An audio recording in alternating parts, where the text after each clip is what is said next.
Yes, guys, welcome to the Collectors Podcast. Today I'm with Jersey. We're going to address Chelsea transfer latest news. My friend, big up Jerry. How are you? Big up to Big Beho, up to big up Beho, to big up Beho. to Welcome Beho. Welcome everyone. everyone. Big up Big to up to Beho, Beho, welcome welcome everyone. everyone. Uh, Uh, I think the I think the voice voice is is overlapping. overlapping. Yeah, are you feeling better now? Yeah, I'm Yeah, great. I'm great. I'm great. So welcome So welcome everyone to everyone the to the Just Just Pulse Pulse podcast. podcast. Okay, let me address some comments on the comment section.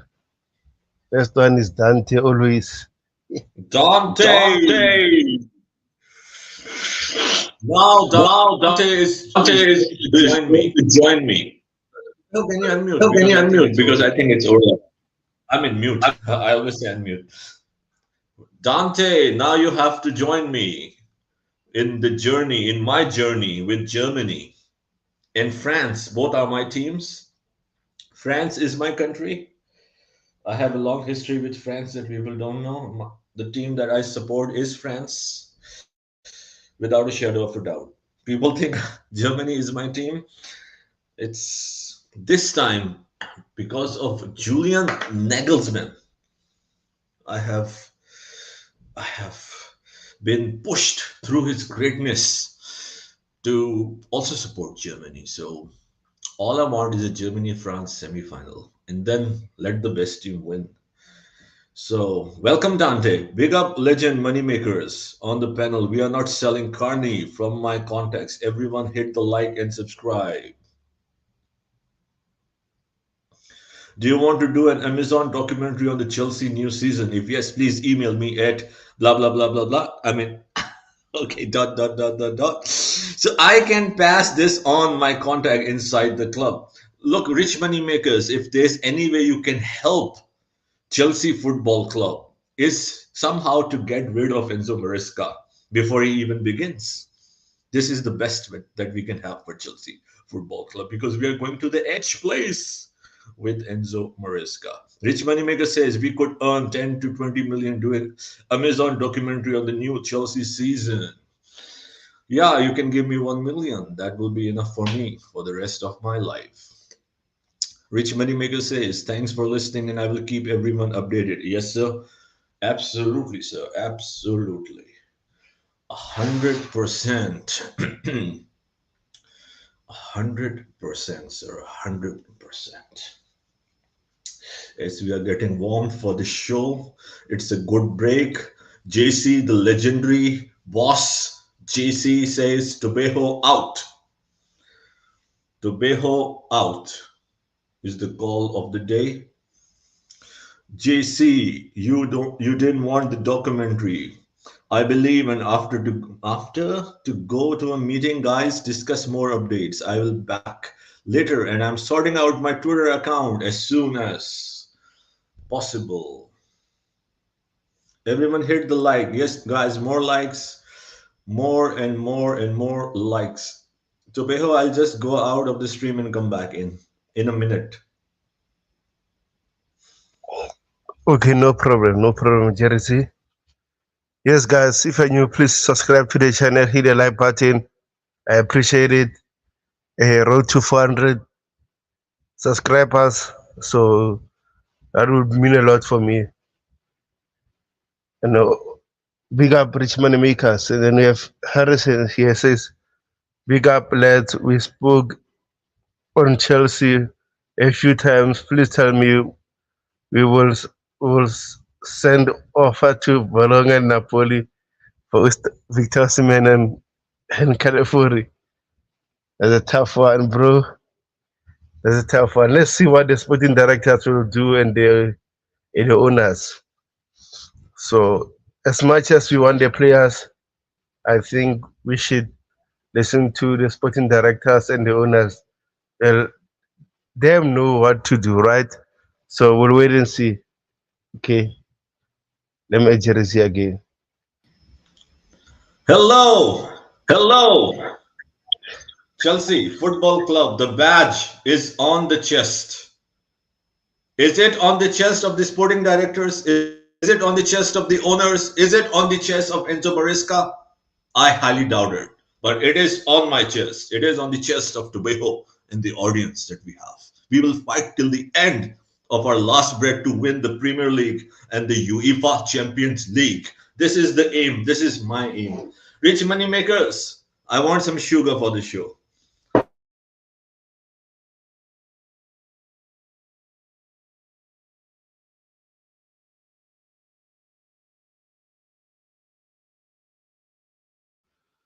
Oh, what happened to Jersey? He left again.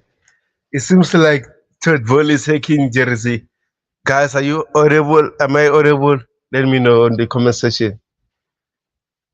Harrison says, I couldn't even trust the sporting directors to pay rent, let alone negotiate players.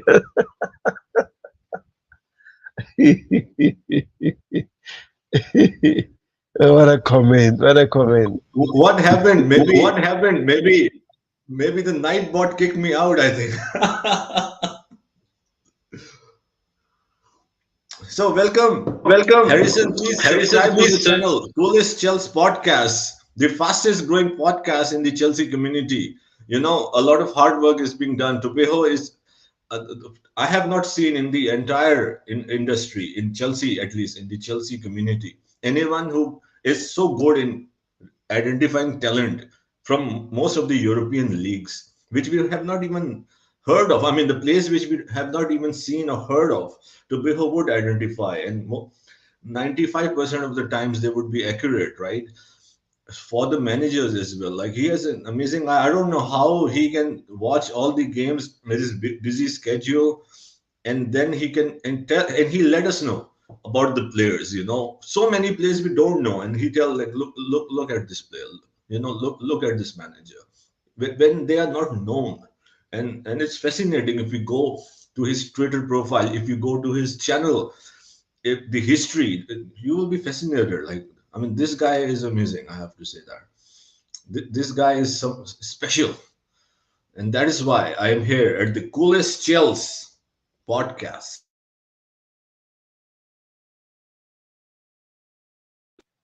Nah, Jira, I don't know what is happening. It seems like every time you mute, you leave the room. So I don't know what's happening with your laptop. I think Harrison or Dante really hijacked you.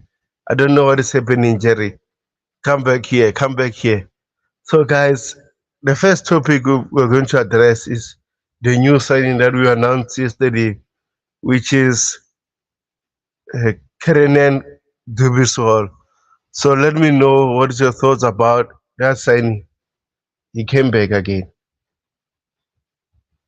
Jerry, I don't know. This is the first This is time the that first time that no, I think is it? the No, no, Nightbot is jealous when I appreciate you, when I appreciate someone.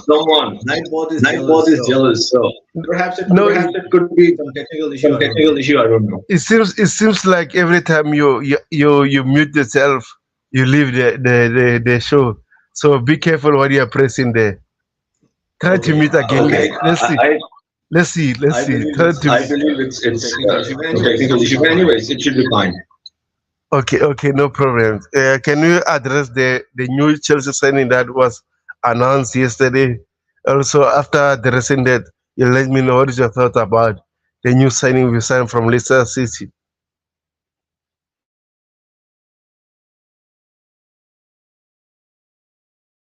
Yes, sir. I'll put it there. You can read the comment or address the audience. Your thoughts on the current situation and anything. I'll just put it in a minute. Okay, sir, appreciate it. Guys, hit the like button, subscribe to the channel. 11 more subscribers to 400 subscribers. So that means we are not far, and I appreciate it to have more subscribers so that the channel can grow, so that the community can grow. To be honest, as Jersey about to share it, I'm very happy about this signing because 30 million for a midfielder at this time, I think is a cheap. And we saw an opportunity, we took it. Yes, some fans will say, Oh, we have so many midfielders. What about Kanye? What about Santos? What about blah blah blah? But at the end of the day, last season we had so many injuries, and then we had Moses Caicedo, Enzo, and Conor Gallagher last season. Only three of them are available. Most of them were not available. So I don't want to hear excuses for the upcoming season. And remember, we're going to play the Conference League, which increased to 6 teams in a group. There are no longer 4 teams, there are six, if I'm not mistaken. So that means we're going to play 10 games in that group alone. We also have the Premier League, also have Carabao Cup and FA Cup. So we need a strong squad. You need a huge squad in order to challenge for every trophy.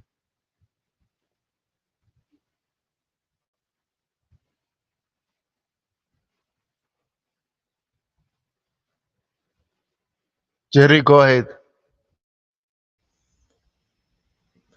Yes, so Chelsea, I mean, this is official, of course. Now it's official. Chelsea have completed the signing of Kiernan Dewsbury-Hall from Leicester City on a 5-year contract, which includes an additional 1-year option. Exactly the same tenure, the same contract in terms of length as Enzo Maresca. So I'm not surprised. So this is a good signing in this way that he has played under Maresca. He was Leicester City's Player of the Year. So it makes sense, right? It makes sense.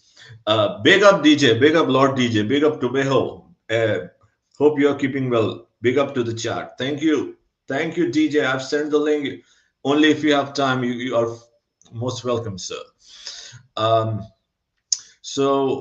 yeah, I mean, in this context, it's good, especially when a new manager who has to learn on the job, who has uh, who has no experience, I would say.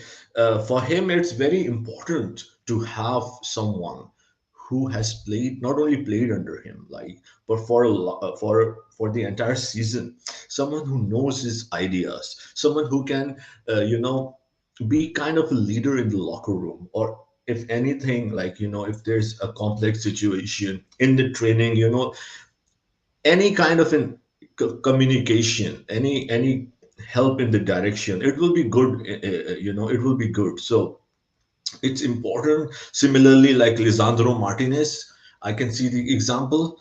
I know Ten Hag got more players, but Lisandro stood out in this term. I know he's a defender.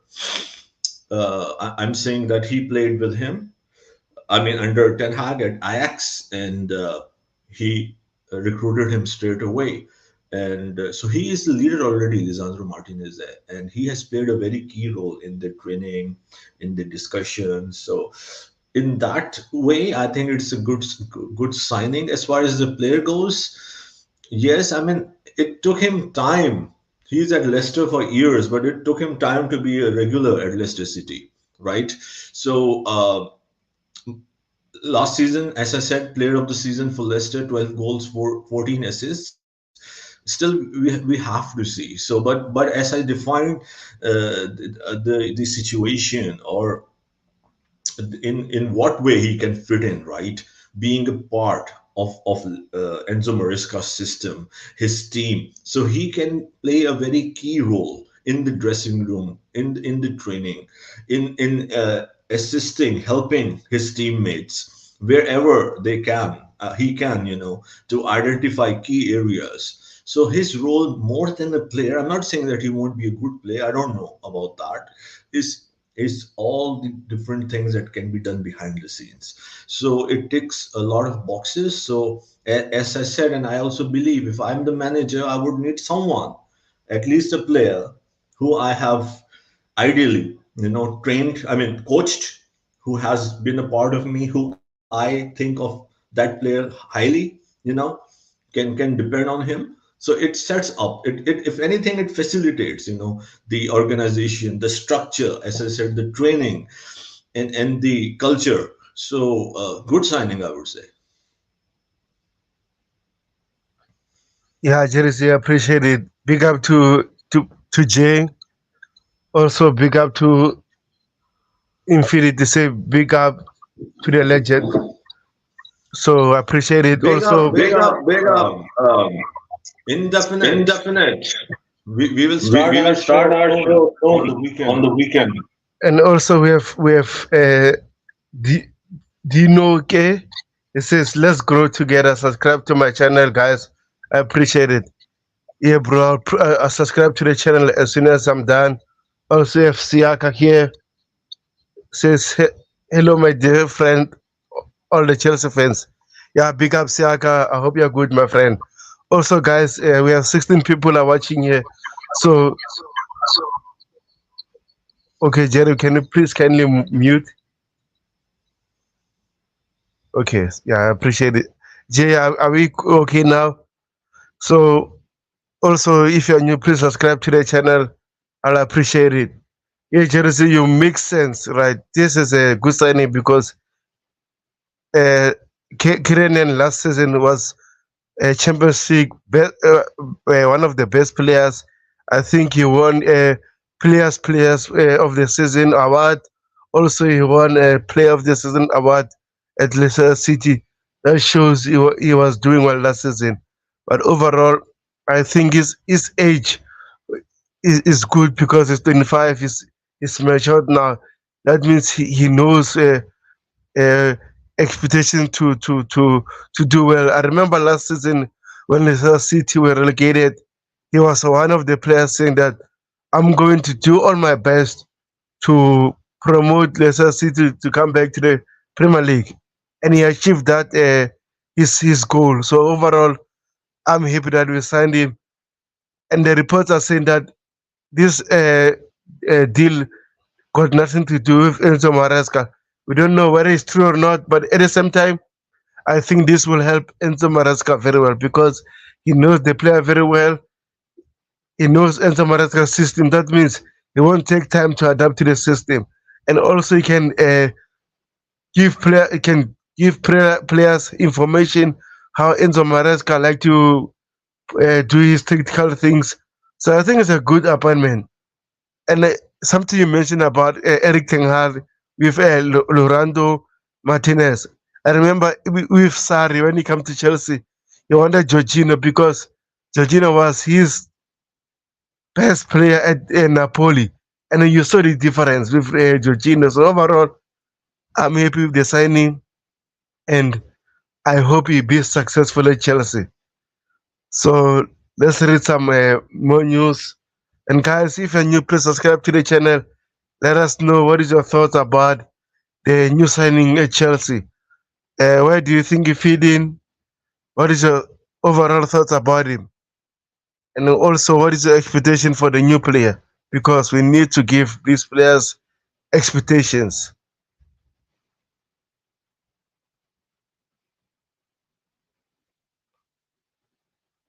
Like I said, I'm happy about this signing because the time I was doing my research about Enzo Maresca,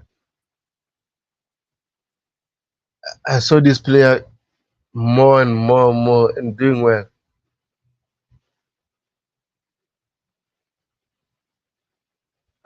Jersey, I think we already addressed this one during the previous streams. Uh, check what I've said, my friend.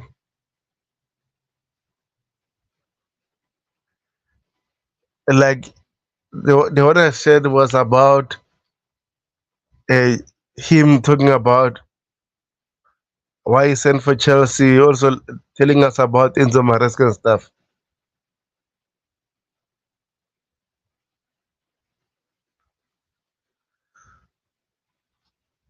Man, I don't know why Chelsea are delaying the announcement of Enzo Maresca. We've been waiting, so we can read or hear his words. What is his expectations? Uh, is he excited about Chelsea project and stuff? We've been waiting from Monday. Now it's Wednesday. Hopefully today, by to the end of the day or tomorrow, they announce him. Let me check.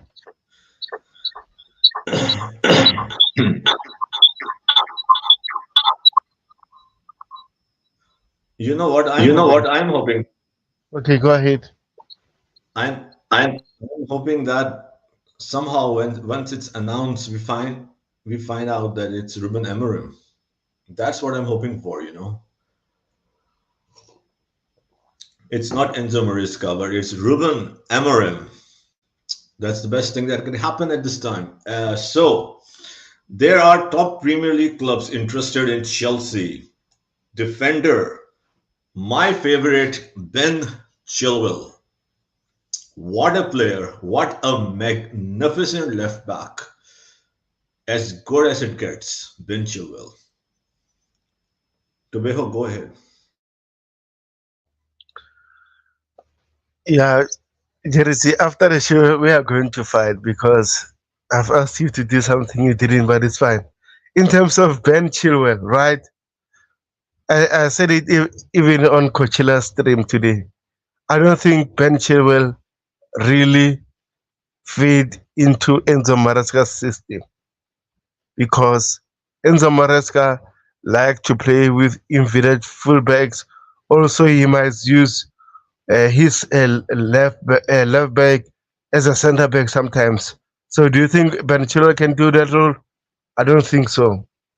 So, we'll wait and see what will happen. But also, again, I don't think will be easy to sell Ben Chilwell unless really big clubs are one for you. For example, Arsenal, Manchester United, Manchester City, and stuff. So yeah, man, I hope something will happen. But at the same time, I'm not gonna say here, oh, Chilwell need to go and stuff. This is the coach choice. I'll support whatever the club is doing, whether I like it or not. But I'm here to support Chelsea. I'll do the same thing. So we have Sejo here, TT. Sejo, it's been a pleasure, my friend. How are you? How have you been? Gentlemen, how are you guys doing? Uh, I've been okay, man. I'm not gonna lie. It's been a Hello, busy Mr. B. period for me. Nice to see you after a long time, I believe, right? So nice to have you in a different time period, 3rd July. 2024, but things are declining by the day at Chelsea Football Club. The level of mediocre, even the word mediocre, looks like excellence to me at this moment. So please go ahead. So what you not been necessarily impressed with the acquisitions we've made so far? Absolutely nothing, absolutely nothing. Started from Enzo Maresca, that was the signature of the H place. So yes, the mediocrity is on another level. It is really on another level. The ambition, mediocrity, the planning, the work, anything you can talk about as far as footballing terms goes, it's there's no footballing sense that I can make of it, right? Other than sustainability and profitability. So please go ahead. Yeah, I mean, look, we have dropped off since a long time ago. I'm not gonna lie. At this point, I'm not even surprised with anything that's happening. I'm not even excited with the acquisitions because I don't even know what to expect. And I don't think I know any of the acquisitions we've made so far this season. This transfer window. I've looked them up. I've seen the kind of players that they supposedly are, but I won't tell you with absolute confidence that I know who this player is, or I've seen him play, or I've done this and that. Absolutely no idea. So a lot of people like Enzo Maresca.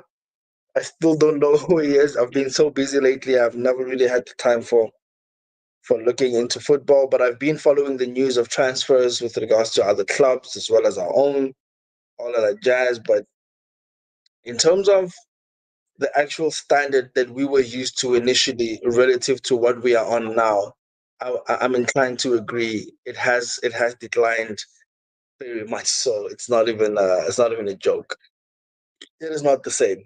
It's I don't know. I can't necessarily say that I'm happy, but I can't be mad either. It can only go up from here. If we ever go down or lower than where we were, the standard is pretty much the same for me. Because yes, last season we finished sixth. Yes, we've changed managers. We're not using the exact same coach that brought us to sixth. And it's not like sixth was like the benchmark as to where we needed to be. We needed top four. You know what I mean? We needed third position, second position, anything other than sixth. But I guess we're gonna have to take what we got, right? So the standard of quality has gone down. I'm not gonna lie. I mean the vast majority of the players that we have in the team are, in my opinion, prospects. They are huge talents. They're really good footballers. It's just I was hoping that the 2 or 3 players that we're going to bring in will be world class. Unfortunately, that hasn't been the case. The names that we're linked to, I'm not too impressed. It's just like I can't complain, but I can't be jovial about the whole thing. I'll be able to judge how things happen when the season starts, right? So, I mean, he officially started on the 1st of July, if I'm not mistaken. That's when he officially started working as head coach, Enzo Maresca, and maybe with his own philosophies. I mean, we brought in Dewsbury-Hall. I don't know. I don't know if that's a good or bad signing. He had a great season. He was a great midfielder when I used to see him in the Premier League. But for Leicester City, I'm not sure if he'll fit in our team. I mean, if we have Lavia fit, we have Caicedo, um, we have Enzo, we have Gallagher, we have Chukwemeka, we have all these players, Ugochukwu, that are in the middle, and we add Dewsbury-Hall.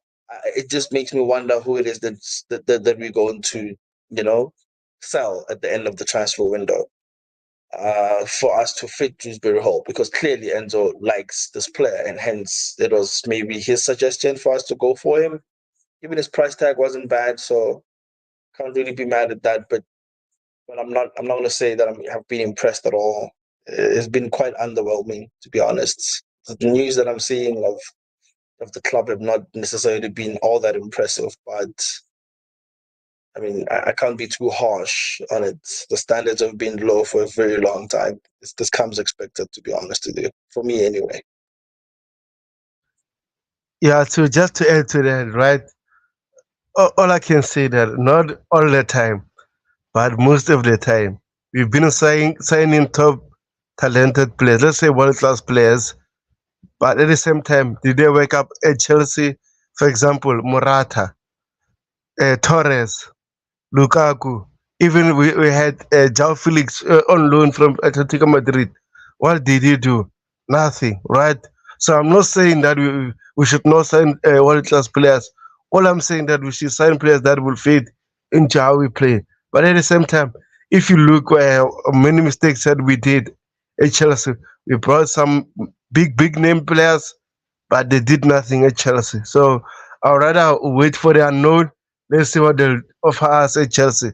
So before we continue, Jerry, can you kindly read the comments and so that we can move on? Yes, sir. So, Lord Dante, I know Dante requested me something, but I just can't help but to say Lord Dante. Hello, everyone except Tubejo. Chelsea perspective. Why do all these people have spanners? I am unsubscribing now. Hello, big boss, the final boss, the one and the only boss, the legend, the icon, the man who has no comparison, when it comes to uniqueness, greatness, setting up the example. Sir, Coachella, thank you for tuning in, sir.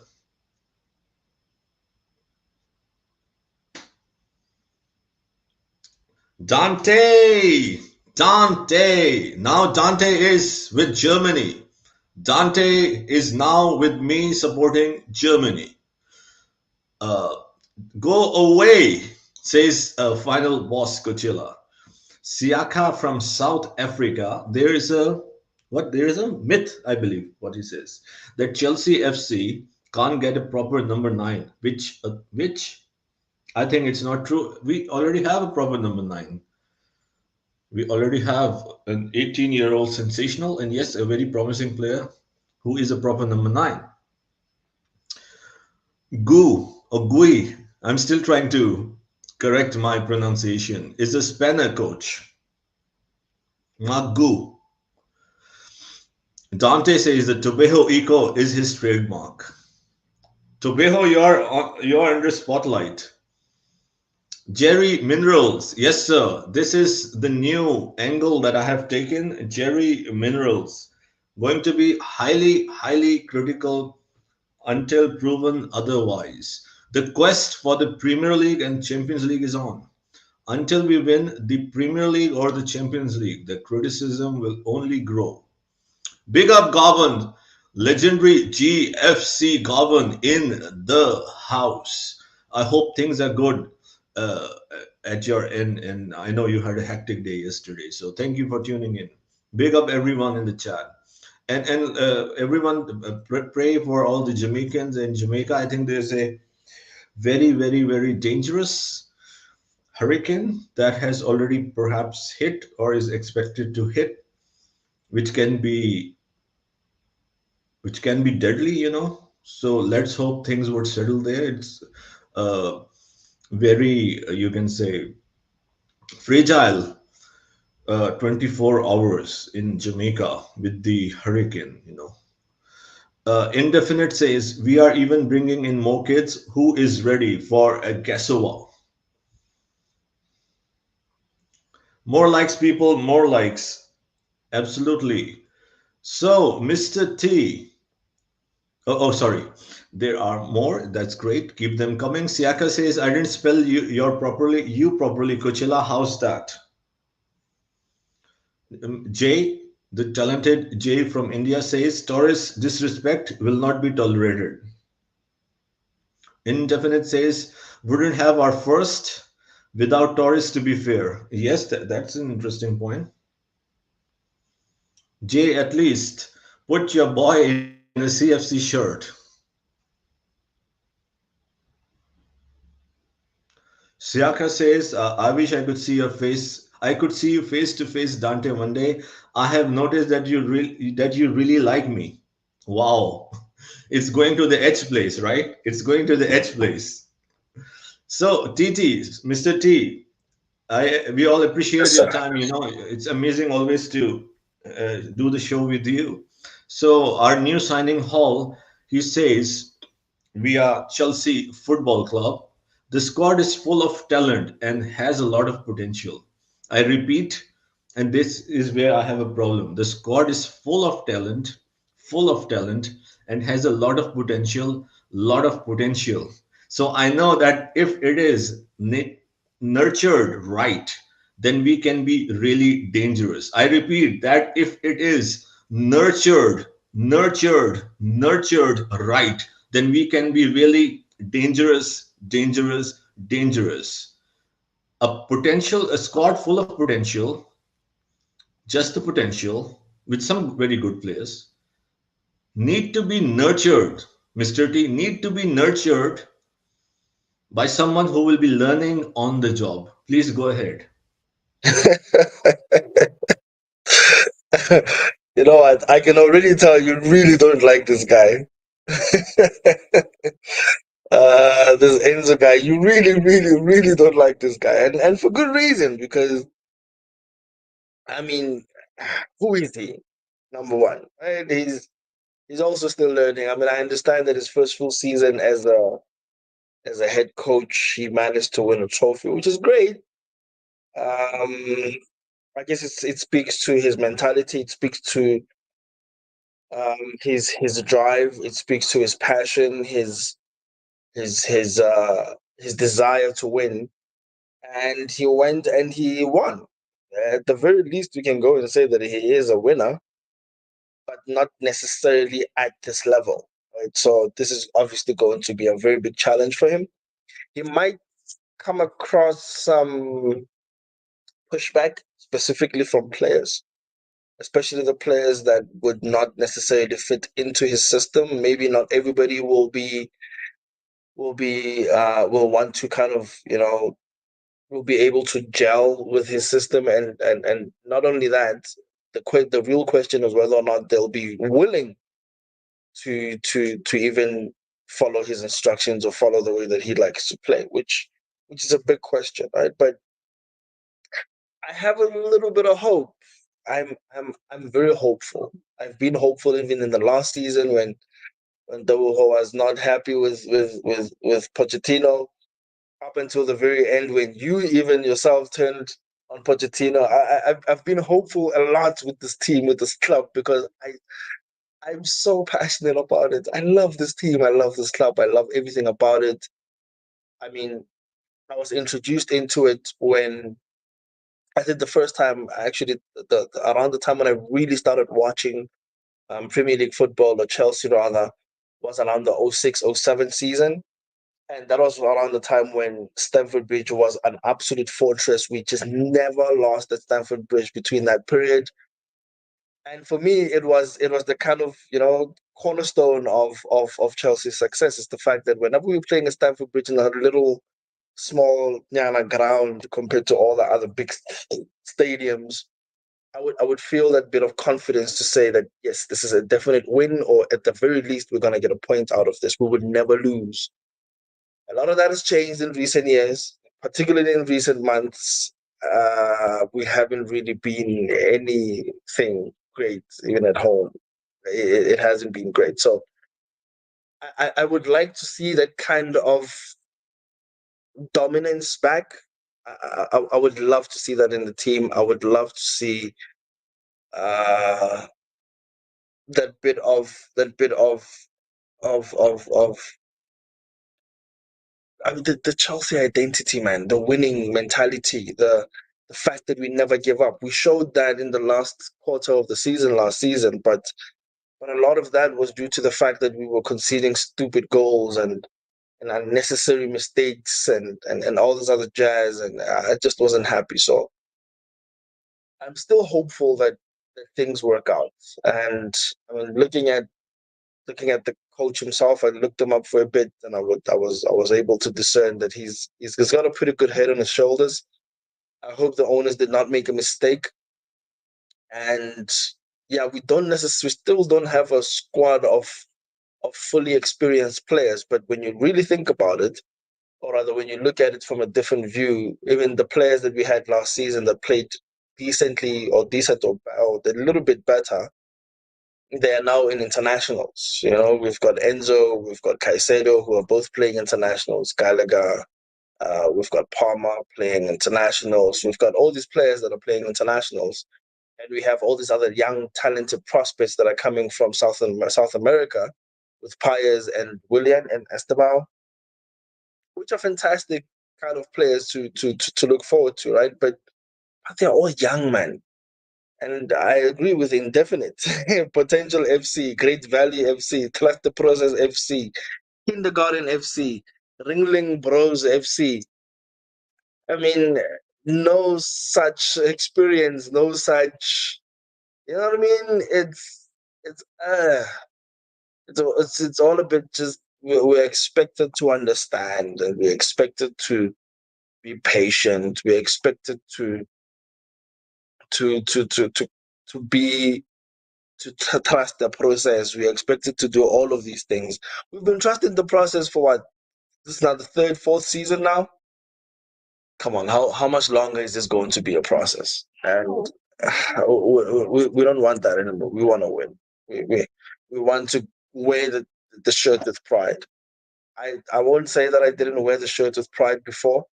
I did, irrespective of the performances that we were having. People would come to me randomly at a store, and they would tell me, "Yeah, you must wear that shirt with pride, eh?" Even when we lost 5-0 after we lost to Arsenal, and I meet just a random person in a grocery store, and they would just still, you know what I mean? It's almost like a lot of us are feeling the same thing. We are hopeful of the same situation. When I get to work wearing that same T-shirt, it's the same conversation. One thing I can tell you right now is that every time I put the shirt on, it is a conversation starter. At some point, someone will tell me something about the shirt. Someone will tell me something about the team, because it's a conversation starter. It does get people talking. When you watch the team, nobody deserves to wear that shirt, to be honest with you.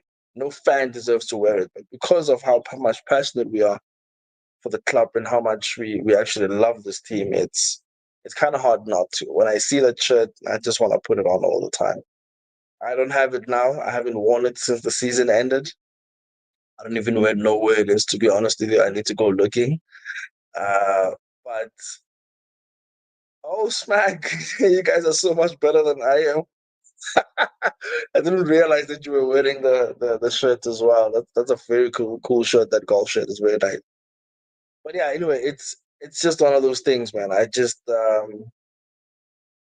am just hopeful. I've been hopeful, and I honestly don't have a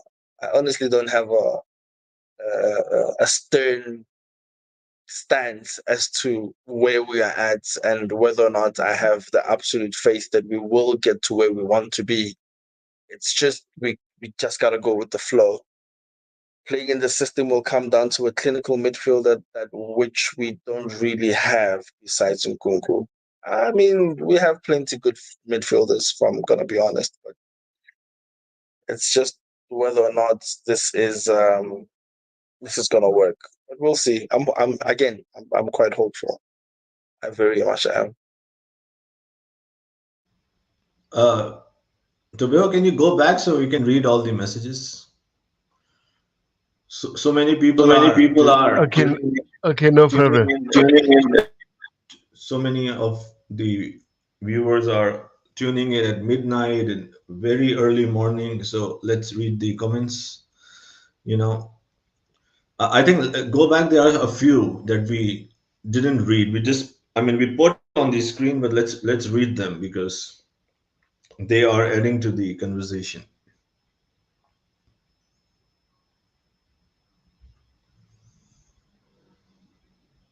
Tobeho. Yeah, after that, I have read that.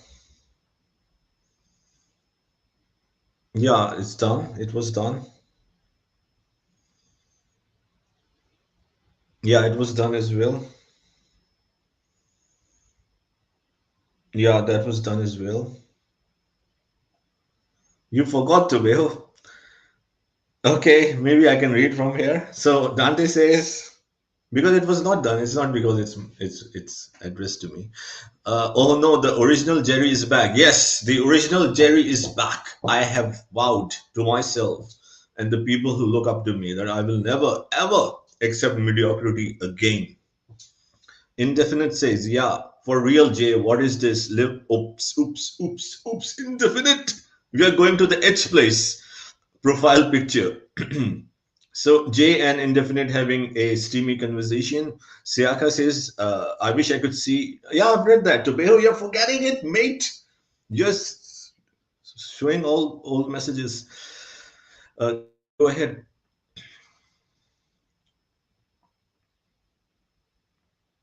Okay, so Final Boss says, yeah, Final Boss, you can go back even 10 times, so it's important to read Final Boss messages. Are we going to get the pronunciation fight again? Jay says, cool, I'm working on it. So where is that indefinite? Yeah, this one. I was waiting for this one. So indefinite, the legendary indefinite Alexander. And so once again, congratulations for getting the dream job, the one that you were looking for. Congratulations again. Potential FC, Great Value FC, Trust the Process FC, Kindergarten FC, Ringling Bros FC, Profit and Sustainability FC. I'll add that to it.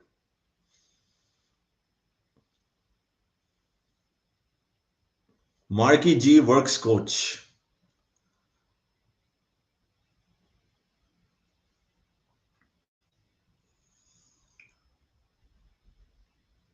Dante, Siaka, you will soon. Indefinite says playing in the system will come down to a clinical midfielder.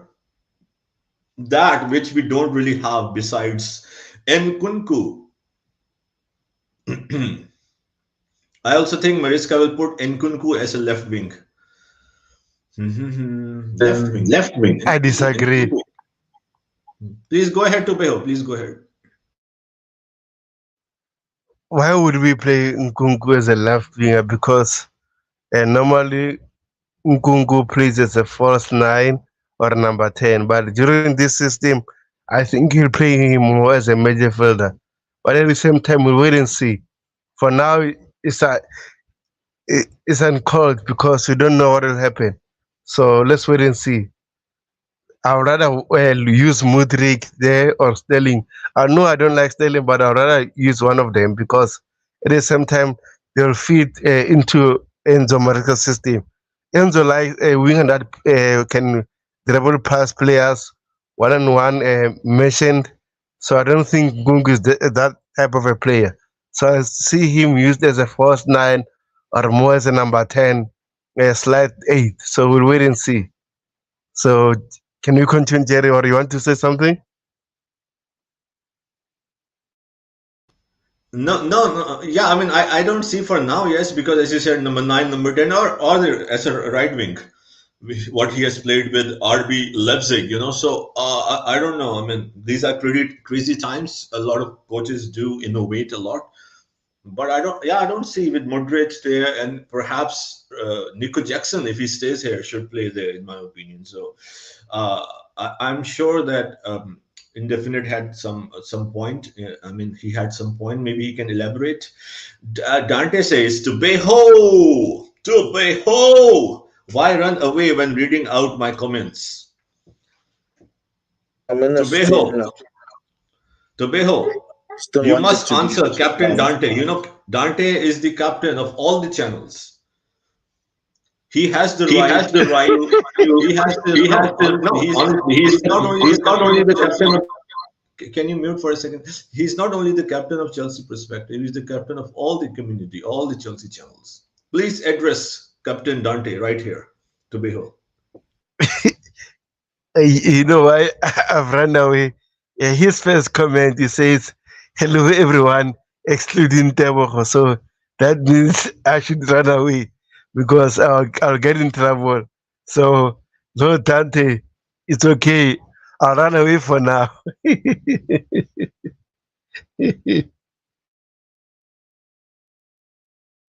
Good answer. Good answer. So, okay, Mr. T, let's go. There are so many things left, and we have around 1 hour to wrap the show. So let's dive straight into it. In the second hour, which is still 10 minutes remaining, but what we originally planned. So we are on the second half of the show now. And Kunku will play a lot nine, according to Dante, the legendary Lord Dante. So, Mr. T, more quotations from Kiernan. So you want me to first read? To be you are confusing me. Okay, let me first complete all the chats. I mean, reading the chats in the stream. So yeah, Siaka says, hopefully Dante, bro. But I am in the in I am. I believe he meant I am in our side of the earth, South Africa. If you're comfortable, we may share our WhatsApp number so we can video call each other. I mean, Tubeho, these are personal conversations, so you're making them read that. Siaka, okay, these are personal. I mean, with personal, I mean they're talking with each other. So, yeah. Jay says, all hail to the Blue Torres. Indefinite says, Mariska system has no 10. That's the thing.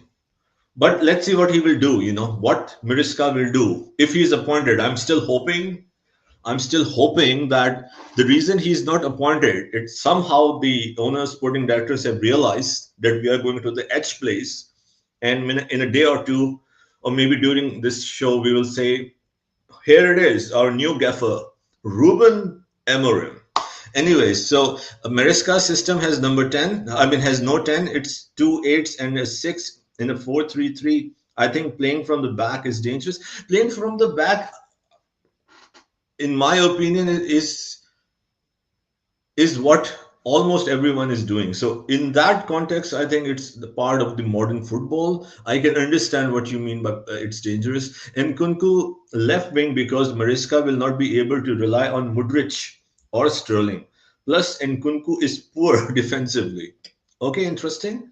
Let's see. Let's see when what Mariska What will do. Mariska will do. Yeah, we can continue, Jersey. I appreciate it. Okay, so Mr. T, I don't want you to wait because it's great, having you. I think we are sharing what fifth or sixth stream together in the last 6 months. So let's get into the. Let's analyze the comment of Mr. Hall. My mentality is just wanting to improve every day for myself. Good. If that's the case, excellent. I'm never going to be the sort of player just to sit and rest on my laurels. But this is a little egoistic statement. He doesn't really have that kind of a CV that he's saying, I'm never going to be the sort of a player just to sit and rest on my laurels. I don't want to criticize a lot, but mate, you need to achieve something bigger before you say that. And think I have achieved certain Sorry, things. Yes, do was that he and then was say he that. was he I part always of want the? to. Sorry, Jerry. Was he part of the team that won the league? I don't remember him being in that team. Was he part of that team? Who? Dewsbury Hall. Was he part Yeah, of the yeah. team that? He was the player of the season for Leicester. He scored No, no, no, 12 no, no. goals. I mean the Premier League winning season in No, no, 2006. no, no, no, no, He no. wasn't, eh? So Okay. I always want to be challenging myself for new things. Please go ahead, sir. Mr. T, go ahead. No, I was going to agree with you there in terms of a CV where you're saying that it's not necessarily that heavy for someone to come through and say he's not the type of player to sit and rest on his laurels. He hasn't won much, so he doesn't get to say any of that. His CV is not necessarily as thick as he thinks it is, but I mean, it is a great mentality, and for sure, it's something that can be commended from his perspective, in a sense that he's always looking to improve himself, and that's precisely what you look for in a player, especially in a professional capacity. And we won the Champions League just 3 years ago. If we continue to buy mediocre footballers, much like Dewsbury Hall and all the others that we have gone and signed, especially in this window. When do we think we'll be able to compete at that highest level again? You know what I mean? And I mean, if we have players like him that consistently say that they want to see themselves improve on a consistent basis, that's great. Is it good? Is he good enough for that though? Is he good enough for to challenge in the Champions League? Is he a good enough player to contribute as much as we want him to compete at the absolutely highest level? I don't know. I don't even know if the coach that we have is good enough for that. If perhaps maybe we are looking to build towards that, and when we get to that particular position, we start up again. We get world class players as much as we do, and I don't know. I have so many questions myself, and when we really think about the fact that Kiernan Dewsbury-Hall is probably the most experienced signing we have, as well as Tosin, the defender. I'm not sure if I'm saying his name right. uh, it's a bit worrying. You know what I mean? There's so many good players out there. I don't know what we're doing, but I'm just gonna have to trust the board and the sporting directors and everybody that's in charge of recruitment and acquisitions, that they're doing the best. They're doing the best that they can to kind of get us a squad of players that are good enough. I don't see it, man. I don't see it. I genuinely don't see it. If we finish above sixth or better than last season, hey, I'd be very surprised. But I mean, the Indefinite says that he's been deep diving into Leicester City's footage from last season, and they conceded a lot of goals from poor crosses across the box and misplaced passes when they were under a solid press. Do we know how many goals they've conceded last season? Does anybody have that number just ready? Yes, they are considered 41 goals, which was the lowest in the championship. Okay, that's not nearly as bad as we did. I think we considered over 60 goals or something, 60 plus goals that we conceded last season in just the Premier League alone. It was a lot of goals that we had gone and conceded. So if he will bring that bit of defensive solidity, I would love to believe. I would love to think that he because the only thing that I guess we also need to focus on as a starter is maybe we need to take a page out of Jose Mourinho's book, because Jose, during his time, his philosophy was, before we try to win a game, we have to try to not lose a game. And that's why in the first season where he played, where he managed us, where we conceded 15 goals, that was quite literally the mantra. That was all that he was. You could see it from the way that we were playing. We had good enough forward players, 100%. We took almost every chance that we had, which was fantastic. But the one thing that was a thing from start to finish was to try to not lose games to begin with. It doesn't matter from where we need to defend that ball. If it's a cross, if it's a set piece, if it is a sequence of passes, it doesn't matter. Try to not lose a game. And if Maresca has a good head on his shoulders and he has plans for defensive solidity and he's able to provide us that that proper defensive structure where we are now confident in that, even when we do play from the back, we don't necessarily make a lot of mistakes as much as we did last season, especially with the attempts of playing from the back and all that. The fact that if he can bring in that defensive structure that is solid. I mean, we scored a lot more goals last season than we did the season prior, which for me was number one priority. Let's try and find some goal scoring form. Let's try and score as much as we want, as much as we can, and take our chances, which is awesome. But the fact that he conceded 41 goals last season in the championship, he was the lowest. His team was the lowest to have conceded those goals in the entire season. Is I think it's a bit of a positive, considering how fast paced also that league really is, and how many goals. I mean, they score goals for fun. It's a bit encouraging, and I hope that he can emulate that in the Premier League and be able to perform at the highest level. But the one thing that's most important for me is to keep I'm thinking work now. I was about to say customers, is to keep the technicians, not technicians, goodness, the players completely fit for the entire period. I still have work in my head. My apologies. But if we can stay fit, I mean, I don't know. Do you guys have any news on Fofana, on Lavia, on these players that have had long term injuries? Do we have any news as to whether or not they have come back? Do you guys know?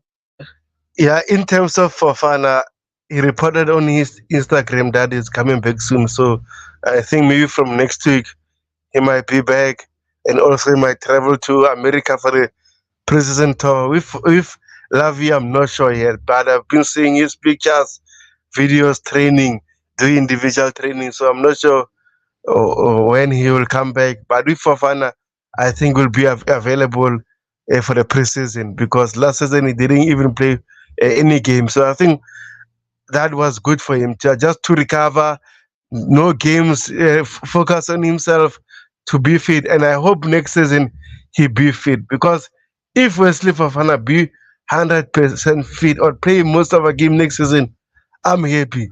We are good defensively, because that boy is so good. Unfortunately, injuries are killing his career. So that's my take. Go continue, Tero. I wanted to ask you guys a follow up question.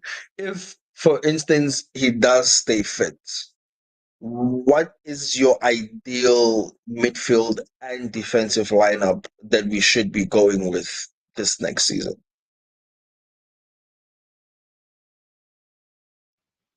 Yeah, Jersey starts first.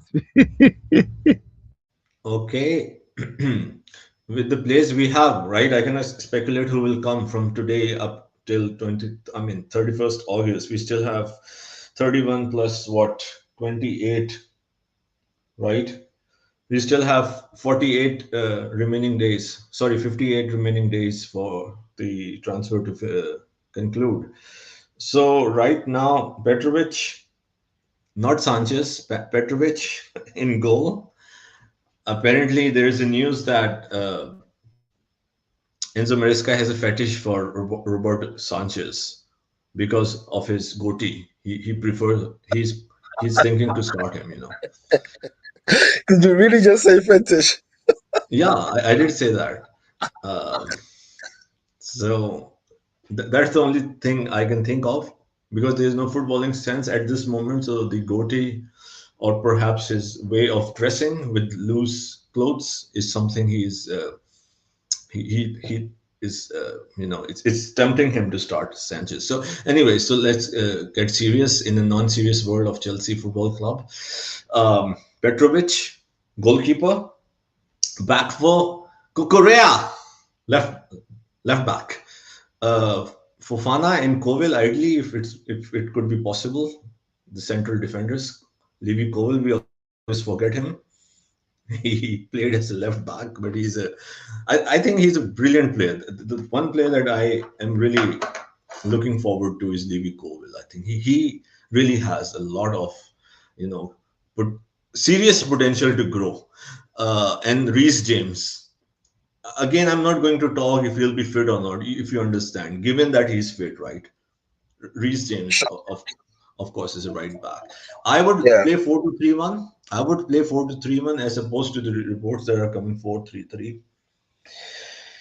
Ah, but I don't want these two players to play together, but I don't have any other option. So perhaps Enzo, Caicedo, or I would prefer personally Lavia and Caicedo in the pivot, not Enzo Fernandez. Enzo Fernandez is not good enough for Chelsea Football Club. Okay, so 4-2. This is my 4-2-3-1. I don't know if he will play 4-2-3-1. Reports are that he will play 4-3-3. And then um, Nico, Nico and Kunku Palmer with Mark Gu up front. That's my starting lineup. I Mark, repeat, who the new boy? yes, the new sensational 6'2", 18-year-old striker from FC Barcelona. So Interesting.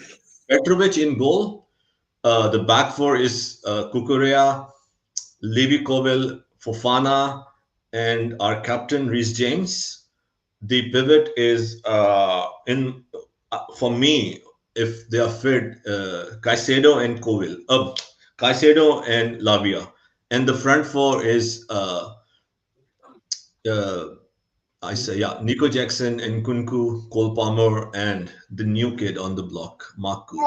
So, sir, please go ahead. Your starting group. Starting with. Yeah, I'm going to be honest. In terms of the goalkeepers, for now, I man, I don't know. I don't think those two goalkeepers, both of them at Chelsea level. You should be looking for Diogo Costa, who plays for Porto. But at the same time, I think we need to stick to what we have. So, in terms of what we have, I agree with you. We need to start with Petrovic. I think Petrovic is more of a solid one in terms of as a showstopper, and then he doesn't have a lot of mistakes on him at the moment. Yes, I know during the season, I remember against Brighton, if I'm not mistaken, or Brentford, we considered a silly goal, even against Burnley. But overall, I think Petrovic should start a left back, Marco Corella, and then centre back pairing Bernard Barishile and Fofana for me. I love Barishile and also Rhys James as a right back. And I would like Rhys James to be inverted just like how we used to use Ricardo Pereira. I'm not Ricardo at Leicester City or Pereira, something like that. I forgot his name. He used to invent and then he done very well. And bear in mind, the guy had many injury issues at Leicester City, but under Enzo Maresca, he didn't even have one injury issue last season. Brilliant. So that means he was overused, and I don't want James to be overused next season. I would rather play him as an inverted fullback, just to reserve him, just to stay fit. And it is not if he's not fit, play Malo Gusto. So that's my back four. In terms of midfielder, it's very tough, man. I'll play Enzo as a deep lying midfielder, and Moses Caicedo as a box to box. And I'm playing 4-3-3 according to Enzo Maresca. And the other one would be Cole Palmer, playing as a midfielder. Slash, I know they say Enzo doesn't play with 10, but for me, Cole Palmer is it's like 8/10. So I'll play Cole Palmer there. In terms of the attack, I don't want to talk more. The Enzo Maresca will decide for himself. So, Chico, go ahead. Oh well, okay. It's funny how everybody is sidelined Ben Chilwell all of a sudden. Now we just don't feel like he's good enough to play for us. I mean, granted, Marco Kurela has been really solid. Even playing for Spain, he's been fantastic. I'm not gonna lie. Just watching him play has been an absolute joy. Um, I would have to go for the same back four as Jerry Z. Honest with you, the Cucurella, Levi Colwell, well, Wesley Fofana, and Reece James. That's my ultimate back four. To be honest with you, Petrovic always number one. I've never really looked at Sanchez as a number one. I've never liked him. I don't think he's that great of a goalkeeper. He's just tall. That's pretty much all there is to do with him. He's not so good at distribution. He's not so good at the ball at his feet. He's all right. It's kind of just an addition. I don't really like him that much. Midfield, if we're going to play a 4-3-3, if we are absolutely fully fit, I don't want. I would like to see Lavia in if he is absolutely fully fit. I would like to see him as a deep line midfielder. I'd like for him to be our protector, the protector of the back four. That should be him. He's so good on the ball. He can press. He can progress the ball forward. He's very good. He's got a cool head. I love that boy. I'd love him to stay as a deep line midfielder. And then I would have Enzo basically just just just give him the ball so he can make the pass. Make the space for him so he can pick out a pass. He's fantastic at picking out passes. I'd rather have him do that. And obviously Moises Caicedo, box to box. That's all that he does. That's all that he's good at. Just allow him to do whatever it is that he wants. Allow him to go back and forth, back and forth, back and forth. That's basically all that he has to do. Him being a deep line midfielder like he was last season was not good enough for me. I mean, just leaving him alone there to look after the back four was unfair. That is not his thing. He needs to run. That's basically all that he does all day. He runs. So let's let him go crazy. Let him go. Just let him go insane. Let him do whatever it is that he wants. He's fantastic at doing that. Attack, I don't know. We have far too many attacking players. I'm gonna have to. I'm gonna have to stand with Dewar on this one. I cannot think of an attacking three or I don't know. We have too many of them, and each of them have their own potential, and they are very good. And just having the right influence, having the right manager, having the right coach, even though he's gonna be learning on the job, hopefully he should get the best out of these boys. And should he manage to do all of that and get the best out of these boys, he will we will be a force to be reckoned. And honestly, I would like to see goals coming from everywhere. I don't just want to depend on just the forward players to score the goals. We've always been a team to score goals from anywhere on the pitch. You know what I mean? Reece James is a goal scorer. We know he's a goal scorer. We need defenders that are able to us to support us with set pieces, with those headers, with those headed goals. We need that. We need midfielders that are able to just come in late and shoot from outside the box, like Rodri, like the way Rodri scores his goals. We need that type of defender. We are a midfielder. Enzo had a lot of those opportunities when I think it was the first season from January up until the end of the season in May. He had plenty of those opportunities, but it didn't really take much of them. He wasn't as great as we wanted him to be, but he's fantastic at picking up passes. Anyway, it's a bit of a headache thinking about how we're going to set up next season. We still have a long way to go in the transfer window. I wonder if we're going to sell the likes of Lukaku. I wonder if we're going to uh, switch things up. I don't know where Dewsbury-Hall is going to fit. I don't know who we're going to probably sell before the window is over. It's a bit of there's a lot of question marks and a lot of questions that I have basically for the club going forward, especially before the start of the season. So it's quite concerning that even now I still don't see. For me personally, I don't see many things that are positive about going into the new season. I'm not very much excited about it, but like I said 1,000 times, I'm still hopeful that it works out. If it does work out, great. If it doesn't, we'll probably have this conversation and be like Maresca out in the first 2 games. Maresca out, Maresca out, Maresca out. Everybody will most likely be saying that. I'm already saying Mariska out already. Are you going to change your name to Maresca out hashtag? No, I don't want to. I don't want to associate myself with any mediocrity by writing that.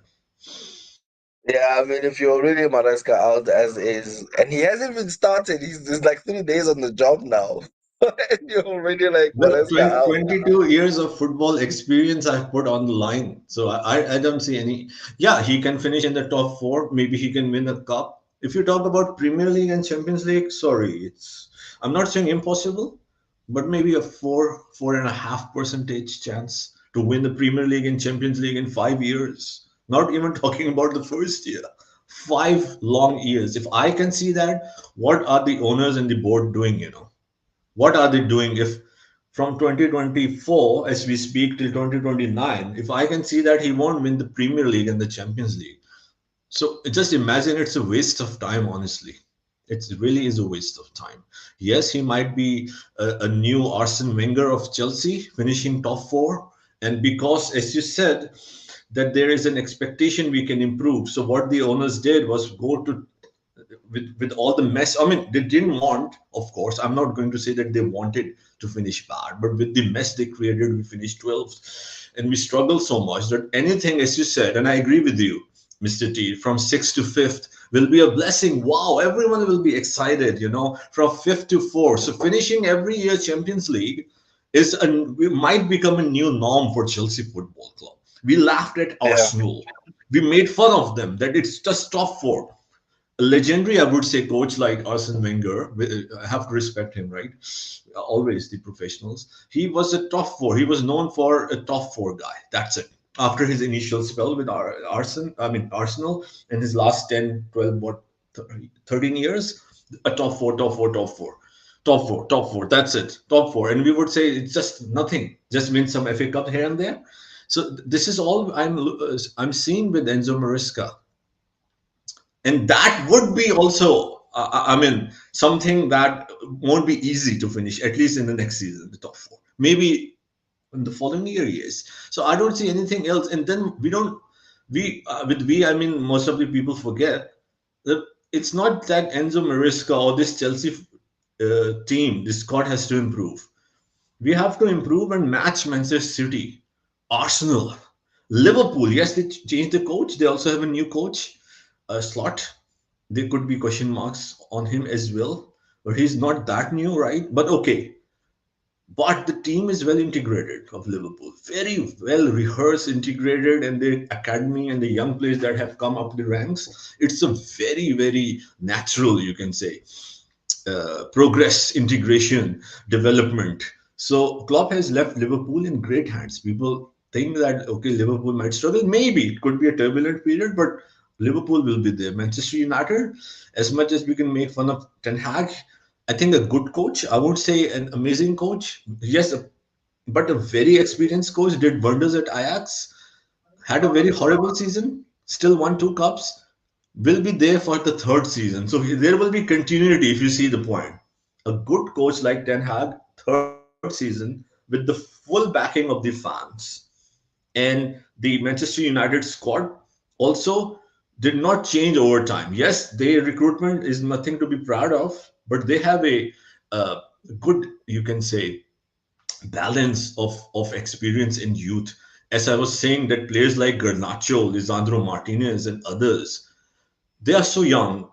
I mean, especially Garnacho, too young. I mean, but they were new. What I mean, right? The young uh, players, other players like Howland and others. But they rehearsed, played a season or two already. Some of them two, some of them one. You know, with the experience. Yes, Rashford is experienced, very experienced players. With Martial, with Casemiro, with Varane, right? If you see my points, with Bruno Fernandes. So they got that experience. If they will change the model now and go for the youth, it's not going to be like Chelsea Football Club who changed it overnight. So the thing is that not only that Mariska and our Chelsea Football Club young players will have to progress at a rate that not only catch the likes of the clubs I mentioned, and don't forget Newcastles of this world and others, but at the same time, we are expecting for us to go to the promised land, that those clubs would decline, if you see my point. So it's a very difficult challenge, you know. They will also have to come down. We if we go up, why should we expect that all of those clubs I mentioned, City, Arsenal, Liverpool, United, yes, United is in a kind of a rebuild, but all of those clubs would not progress themselves, or would not even sustain where they are, would decline. City is here and we are here, let's say. Arsenal is here and we are here. Liverpool is here and we are here. But we expect we'll just go here, and with this 5-year project with Mariska, we'll be here. But City, Arsenal, United, they won't know what they are doing, or they won't be able to sustain or progress or maintain their current situation. I don't agree to that. I don't agree to that. It's highly unlikely, in my opinion. Mr. T, please go ahead. Feel free to Yeah, agree or disagree. Jerry, I think this conversation won't end now. Let's quickly read the comments and then we'll read some other news feed from Chelsea updates. Mr. T, Mr. T, sure. yes, sure. Mr. T, Tobeho is censoring, you know. Is Tobeho has joined the board of censorship now. If you see my point. He's playing police. He doesn't Okay, want I'll us read to the go comment, but on and Mr. on T and will come on. back and will add to this, Tobeho. I know Tobeho wants a lot of positivity. I can understand that. But I have to speak the truth, right, Tobeho? I have to speak the truth, and the truth hurts. Indefinite says, how long is the process? You want me to read the comment? The comments won't help. The comments are the comments are also very critical. How long is the process? This is a masterclass of a window for Fulham, Wolves, Nottingham Forest, Brighton, and Everton. 100%. Jay, no matter what the process is, top four is a must. Yes, brother, 100%. There should not be any excuse not to achieve top four. At least a top four for the next season. Tobeho, take over the channel with some positivity. Okay, this is the message. Mr. T, if you understand, Tobeho read that message and he knows that Captain Dante said that. So he got so nervous. that Tumeho. They said it, then we must listen to the hierarchy. You know what I mean? The Yeah, higher echelons. and that is the reason why Tobeho is going with Enzo Maresca, because being a hierarchical person, you understand, right? I hope Tobeho you are enjoying this. I hope you're not getting, indefinite. A lot of goals were being prevented as well by being kicked off the line from defenders, as the goalkeeper was usually out of position. Indefinite says the finishers in the Premier League will not make the same mistakes those in the Championship did. Correct. We have some height and talented defenders, so I guess we won't be like Leicester, according to Jay. Indefinite says context, context, context. Leicester City has the best squad that went down to the Championship. Everyone talked about how strong their squad was, that despite Maresca, they would have come up. They would have come up. Yeah, a very good point. No. I disagree. How many teams have went to the Champions League, championship? They went to the League One and League Two now. Let's talk about Wigan, Stoke City. You name them. Norwich City. Norwich City used to go to the Premier League and go to the Championship, struggle again. There's in football. There's no something is guaranteed in football. So I won't use this logic of saying that, or if it was someone else, they should have came back in the Premier League. I'm so sorry. If you don't watch the championship, then you've got nothing more to say. I think next season, this is my task to you, indefinite, right? Please watch the championship next season, and we'll talk further during the season. Championship is one of the hardest league in England. So I won't take that all because let's sit here.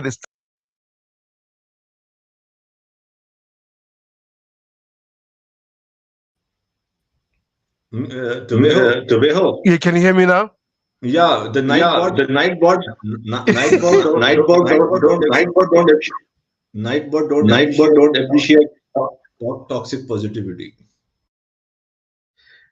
Yeah, but Jersey also they lost some key players. Harvey Barnes to Newcastle, James Madison left. So I won't say that. Oh, they have good players. Even Yuri Telemans went to Aston Villa. Come on, I think we should sometimes be honest to ourselves.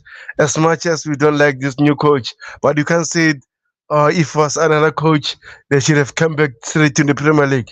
Nothing is guaranteed in football. Okay, so Okay, so welcome, well, Caglico, if I pronounce it correctly. I really want Lavia to play 100%. And please like and subscribe to the Coolest Chels podcast, which is on fire today. The Coolest Chels podcast.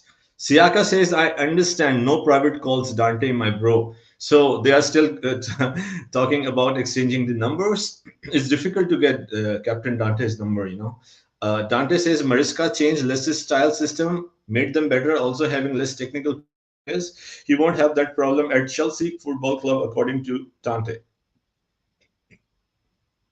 Indefinite. We also have to acknowledge that Mariska started the season off well and then almost blew it like a Mauricio Pochettino, a 17 point towards the end of the season. Shades of Tottenham. Spursy, I don't know. He started well but ended poorly. Okay, Tupeho, you can address indefinite. Yeah, in life, almost doesn't count. You can't say almost. Doesn't mean anything. At the end, he achieved the target, promoted in the Premier League, and they finished first. So people are making this excuse. Oh, they had 17 points lead. They almost bottled it. Okay, what about other teams? What they were doing?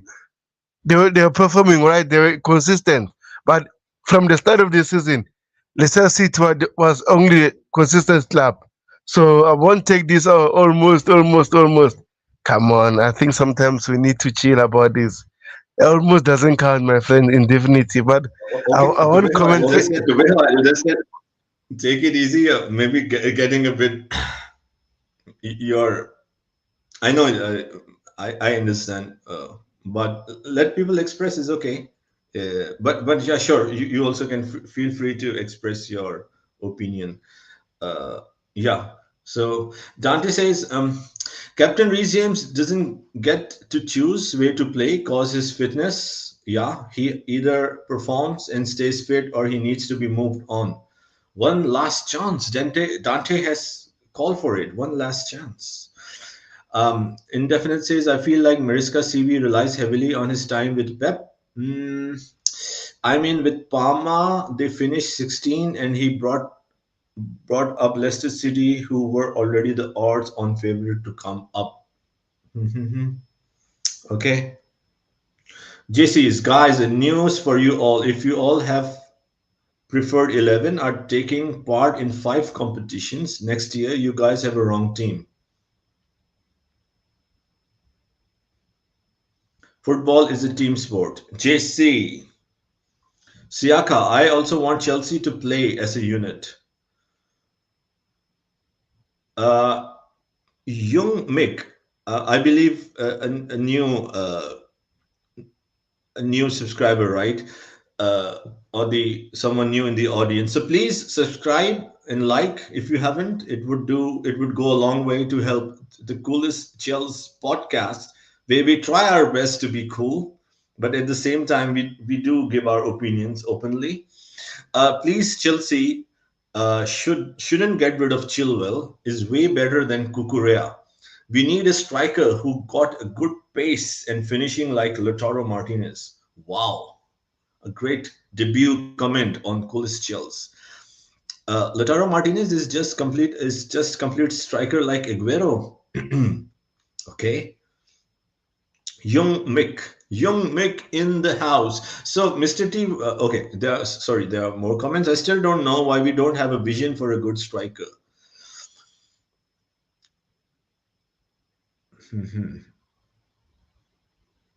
So, okay, Isaac is another good option. Isaac, Isaac. Dante says, maybe change if you don't think anything is good enough or will ever be. Wow, wow, wow. Lord Dante. Well done, Tobejo. Score. Tobejo. So, Mr. Yeah, T, we are done now. Chelsea want to bring uh, Chelsea want to bring in a number 9 to help Nicholas Jackson, but at the same time, they do not want to hamper his development and progress. What do you have to say on that? It depends on the kind of player that we want to bring in. I mean, look, I can't necessarily go and say that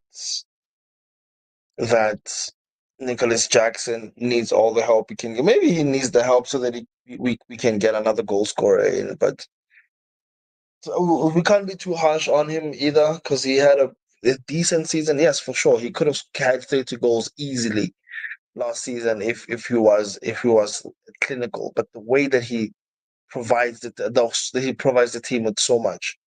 His running, his passes, his dribbling, his the way that he carries the ball. Sometimes he might he all that he needs to do is to know when to release the ball. And if we're looking to bring in another number 9, which player would that be? Is it someone with the profile of Isak? Because when you look at Isak and Nicholas Jackson, they're not that vastly different. Like the only difference is that Isak is very much clinical, but he also dribbles. He can also progress the ball forward as much as Jackson does. He's very intelligent on the ball. He's very confident on the ball. If we're gonna bring in someone to help him play in the number 9 position, I would. I mean, if we do go for Isak, it's most likely going to be a lot of money.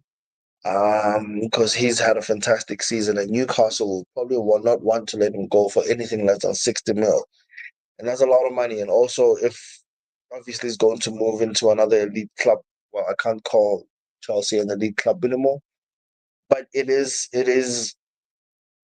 still up there with some of the best, and we are not that far off from quite literally the upper echelons of football clubs, the most elite of football clubs, especially in England. So if we are going to bring in a number 9, it better be a very good number 9. It better be a very clinical number 9, and it has to be someone that we know we can always depend on to put the ball in the back of the net when they have the opportunity. Because we are not short of creating chances. We create a lot of chances, a lot. So we did that last season anyway. We created so many chances. Our XG was just as good as Manchester City's, if not better, for most of the game last season. So Well, so we are no short of creating chances. We are just short of taking those chances. And if we're bringing in another number 9, it better be someone that is far more clinical than Nicholas Jackson is. Perhaps they will show him how to be clinical, and he will go ahead and be more clinical than he ever was before. So he provides so much for the team, and if we're looking to just get someone else to help him, fantastic. It better not be someone that will take away his position or where he plays. Because one thing I don't want is to get another Lukaku who only contributes to the team by holding the ball up and not necessarily creating anything for anybody else and having to create everything for him. We don't want that profile of a player. So if we're gonna bring someone in, it better be someone that is more like the way that Nicholas Jackson plays, creates a lot of chances for other teammates, and also is able to take their chances. Otherwise, we might as well not go for any striker, any number 9 whatsoever.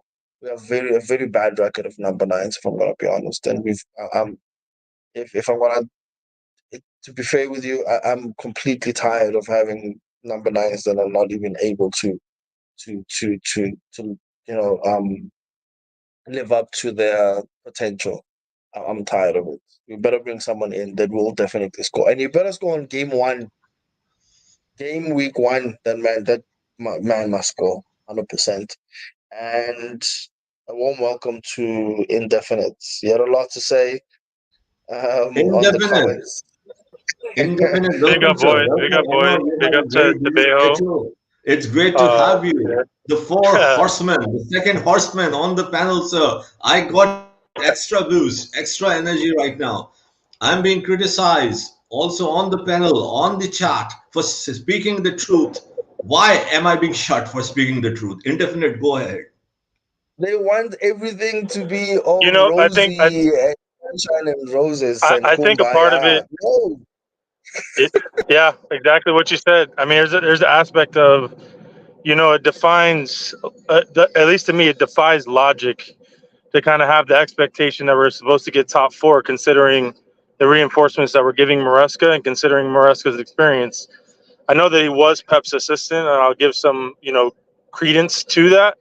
But at the same time, until you're the main guy, until you're the one running everything, you're simply Pep's apprentice to me. You don't have a proven CV besides what you did last season.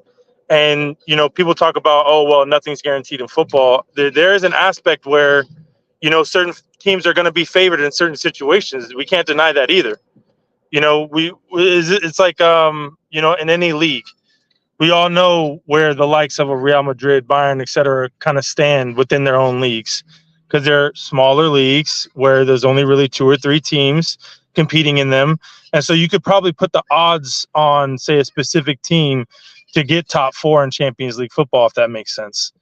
So there are other teams that surprise throughout the season. Obviously, we saw that with a team like Leverkusen. But besides those rarities, you have to kind of go with like just statistics and logic. I feel like I lead with that. I don't mean to be like entropic at all, but at the same time, we have to realize that Maresca has not managed a team of this level and has not managed a team where he has to play games every 3 to 4 days, considering the amount of competitions that we're going to be in during the season.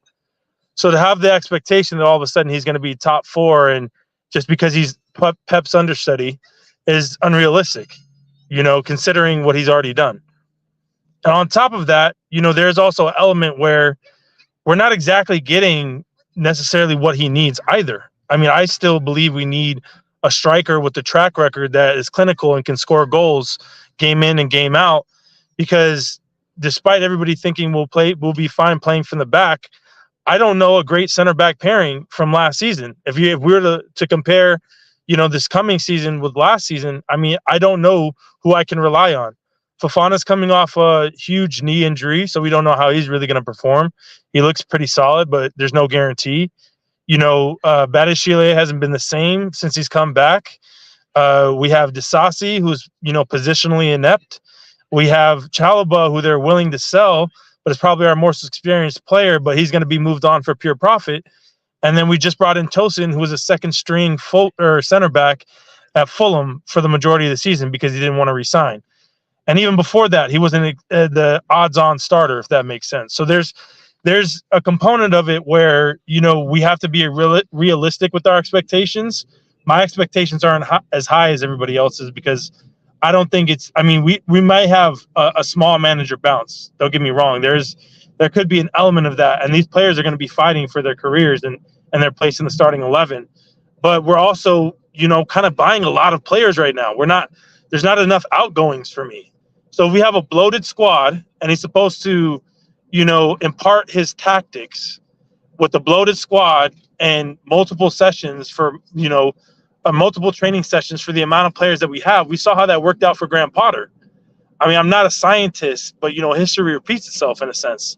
And I think that there unfortunately is an element where we don't know what the owners are going to, force him to do, if that makes sense. We know that they didn't want to work with Pochettino because they were staunchly against maybe keeping a Gallagher and a Chalobah and maybe even getting in some more experienced players like he preferred. So if that's the case, then, we're probably going to play Enzo and Caicedo as that pivot. And we saw how that ended up. Now, granted, if they have a Lavia behind them, they might succeed. But, I mean, all these things kind of in combination together don't, to me, display success or like future success or anything like that. It's against the odds. We're underdogs now. And I think we have to understand that's our reality.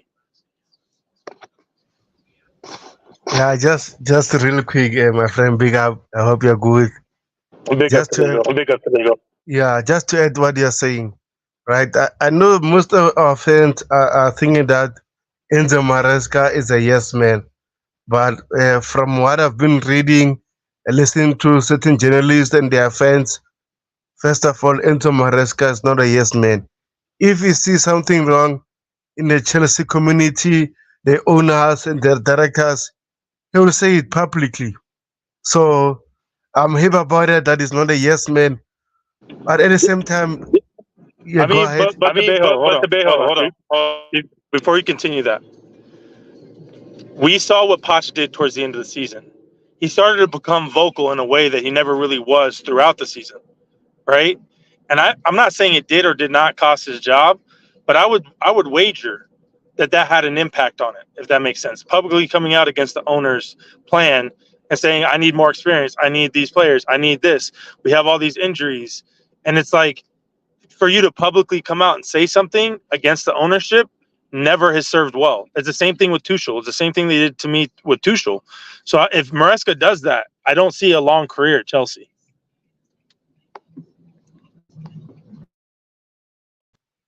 Yeah, you're talking real there, spot on. But at the same time, I think we need to give this coach a chance. And then you're right there, giving that his track record is on Leicester City only. At Parma, he didn't finish well. They sacked him. But now he's a Chelsea head coach, so we need to give him time. And I know we are not patient anymore. We had Graham Potter, Lampard, Bruno Salta, Mauricio Pochettino, now Enzo Maresca in this ownership only. So we don't have enough time to give any manager. But at the same time, I will say this. I said it personally last summer. The time we signed Mauricio Pochettino, I thought he's a wrong fit to this squad. We should have signed Julian Nagelsmann, who is a direct football, position-based football, who's young and can develop this team very quick. I don't know what happened there, but you should have hired him or a coach who prefers a personal style of play football. So overall, that's my take. But now we have Enzo Maresca. I hope he does well for Chelsea. That's my take for now. You're so positive. We all want to grow up and be like you. You're so positive. No, I love it, Yeah, I Taveo. loved Look, it. I I mean, loved it. he may Basically, I loved it. he may do well. Maresca may do well, but at the same time, I'm just going based on this. Not simply the manager's track record, right? I'm going based on this ownership's track record. He's going to have a very limited amount of time to prove himself, if that makes sense. And if they don't give him the tools, it's kind of similar to Pochettino. We talk about Pochettino being the wrong fit for Chelsea. Fair enough. I never wanted Pochettino. I always wanted either Enrique at that point or Nagelsmann. When we were looking at other managers, we didn't get him. Fair enough. But, he proved himself to me in that he got us European football when we probably really didn't deserve it. We're sitting 12th a month before the season ended. So our reality was looking bleak at that point.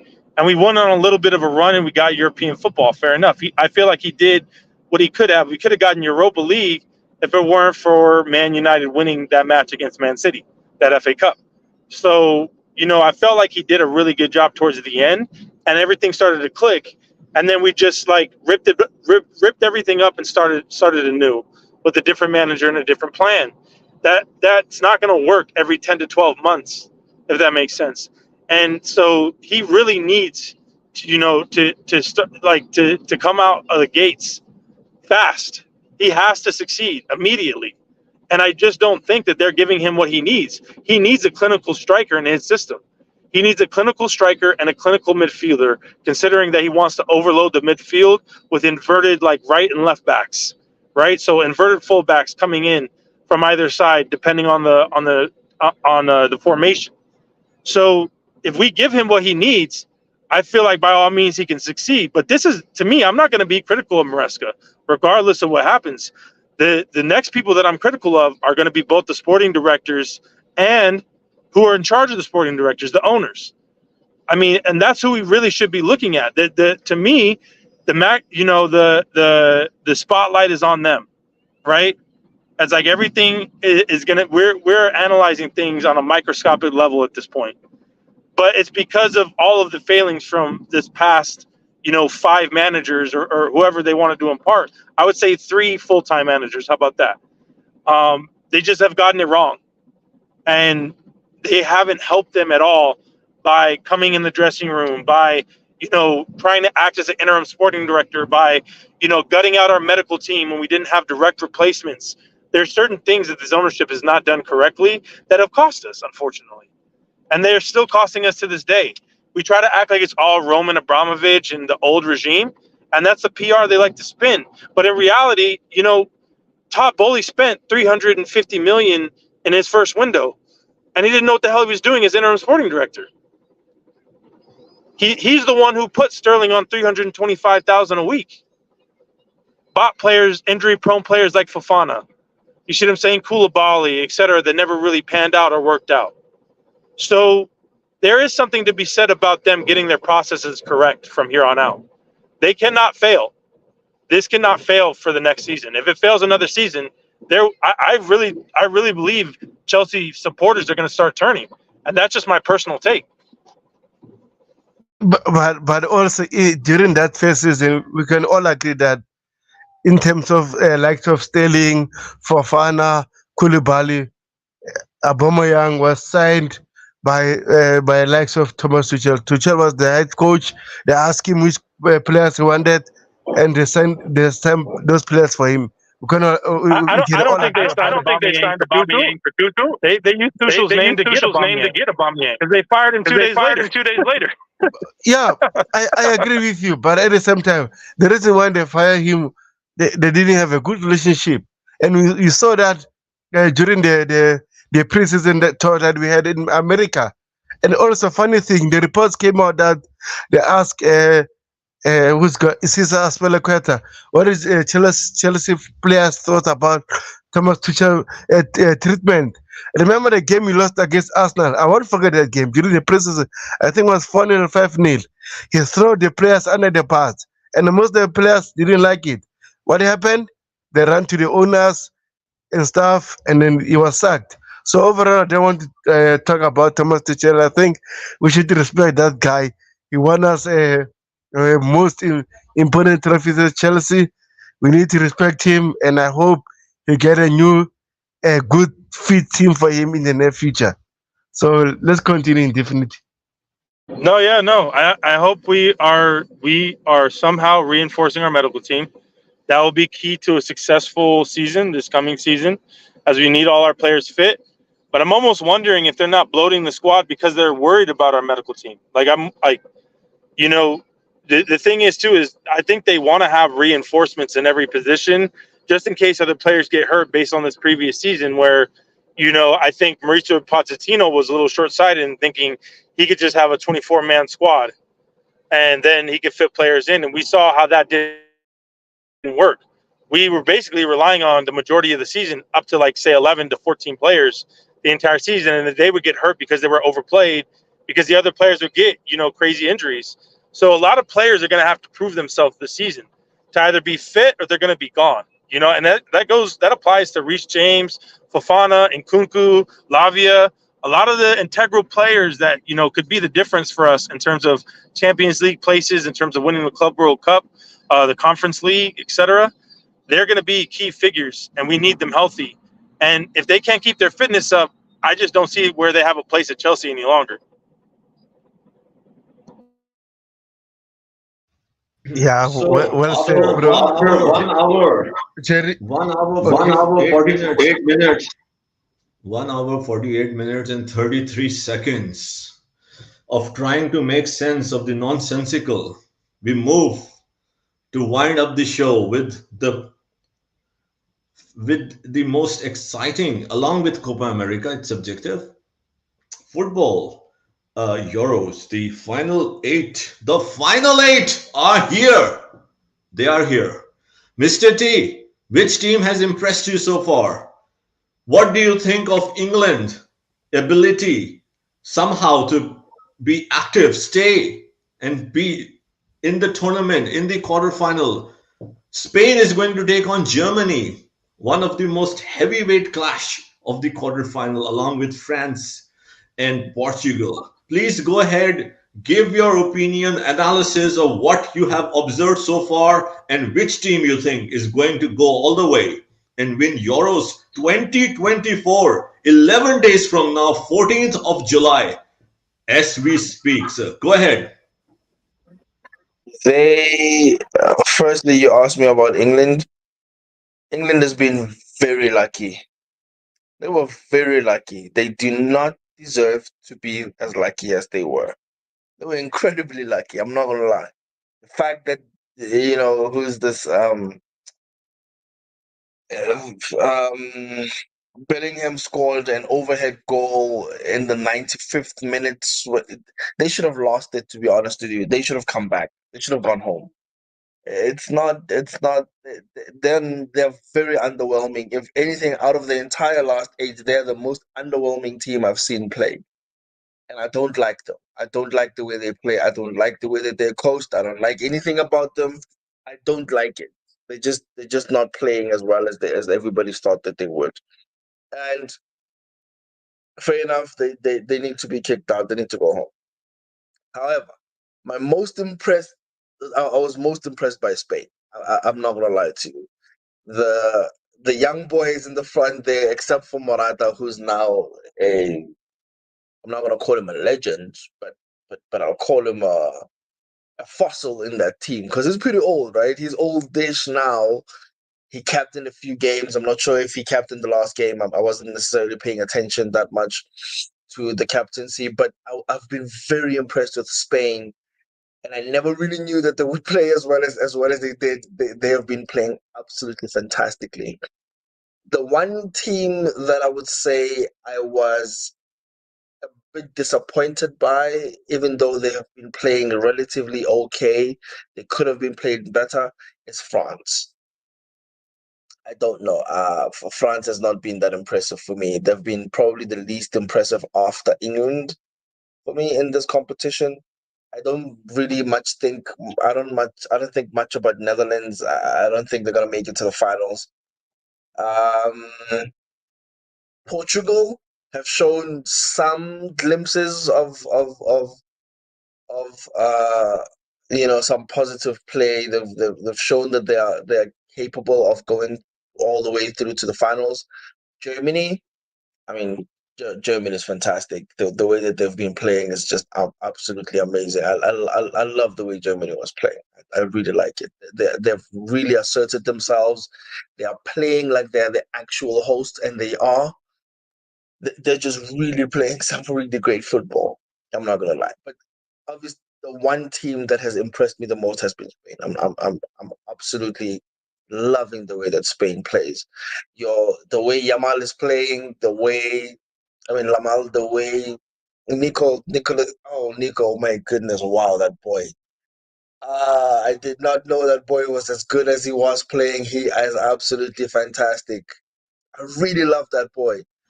Did you see that Who's goal? Did you this? see the third goal he scored? Wow. Oh, it was fantastic. It was beautiful. Wow. On the spot, I said this guy should be signed immediately. If there is ambition, if there is really that ruthlessness and the plan to, advance on pitch, standards, how can you miss on such players? You can talk all you Yeah, want but on the finance and he plays Ulize awesome. and all of that and this Nico Williams, and all these players will go either here or there, and we are missing on that. But okay, it's okay for people to be positive and sing the song and the praises and write new lyrics for the sporting directors. Mr. D, please go ahead. Please go ahead. But Jerry, I got I excited. got I excited. got thinking about that goal. but Jerry, see, I know as much as I want Nicole Williams. At the moment, at Atletico Bilbao, he's earning 200K, right? So if he come to Chelsea, how much do you think he will want at Chelsea? Let's say, for example, we give him let's say 250. How much will Kolpama ask? How much will Nkungu ask? So I think our directors now are trying to do, they don't want to offer high wages to the new players at the moment. I think the players need to earn those wages. So I know Nico Williams is a fantastic player. I want him at Chelsea, but at the same time, no club or want him at the moment due to those wages. Even Arsenal want him, but they are very strict to what he's asking at the moment. So let's wait and see. Mr. T, just one last thing was your team to win the tournament. Uh, my my hope is that Portugal wins. I hope it wins, but they're not my first pick. I just hope they win. Simply because this is probably Cristiano Ronaldo's last ever Euros. And I love that man. He's my favorite player of literally all time. I love Cristiano. He's honestly he's my goat. I'm not gonna lie to everybody on the panel. I'm just gonna say it right now. I loved him from the time he was at Manchester United. Granted, you can shoot me now.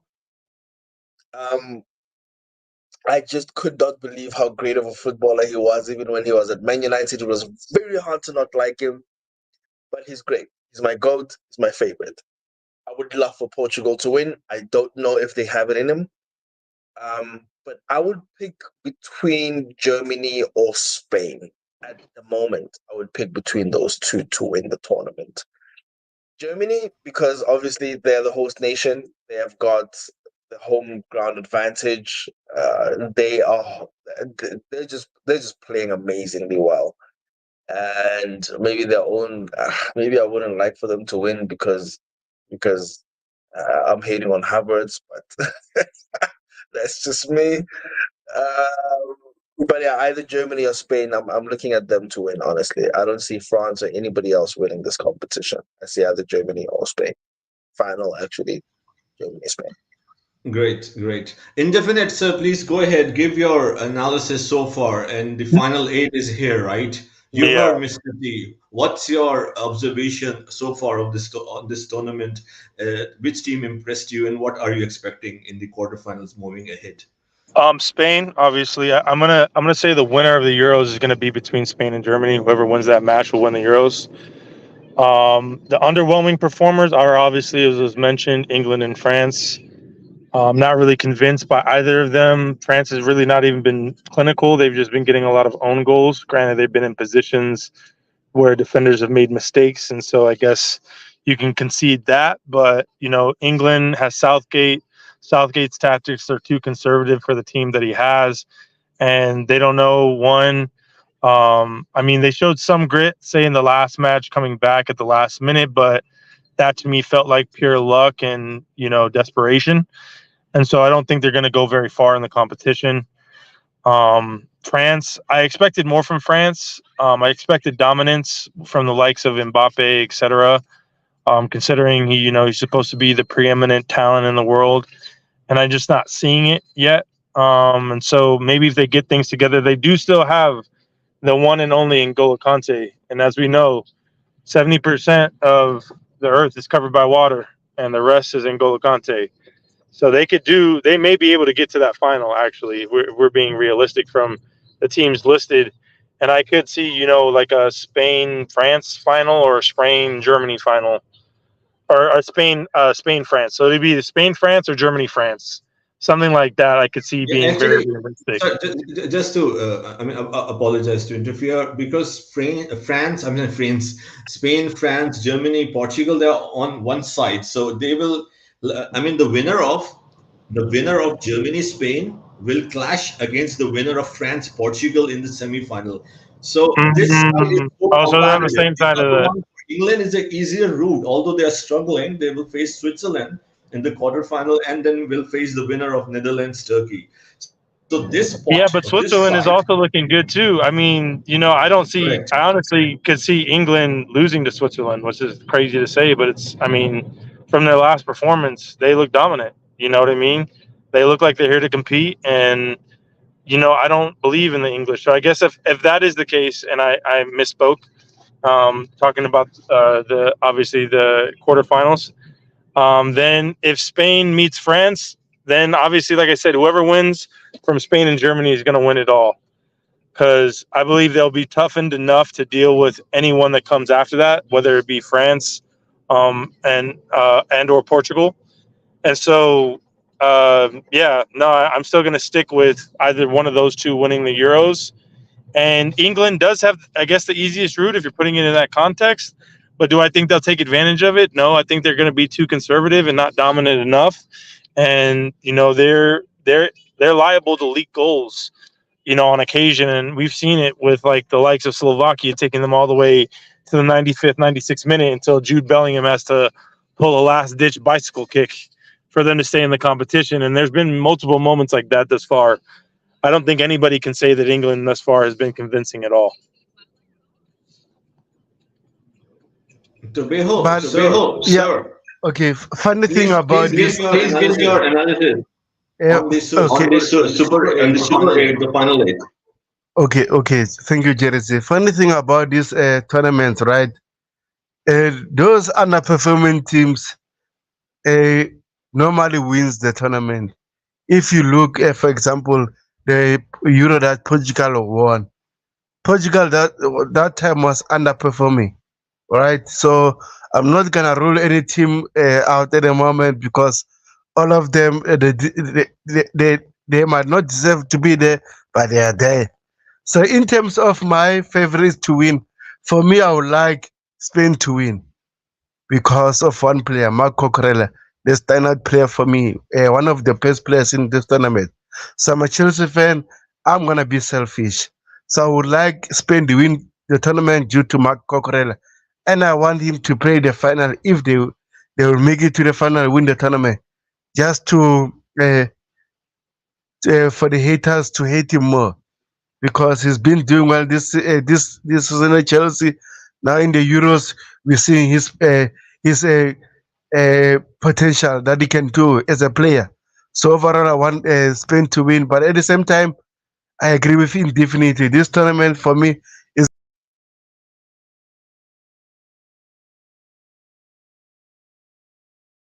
that's my take. Did you hear me, I Jerry? think you I got think you cut got for a cut second. for a second. Can you repeat Okay, the Can you last repeat the statement, last sir? statement, sir? okay. Sorry about that. I think this tournament is between Spain and Germany. One of them will win this tournament for me.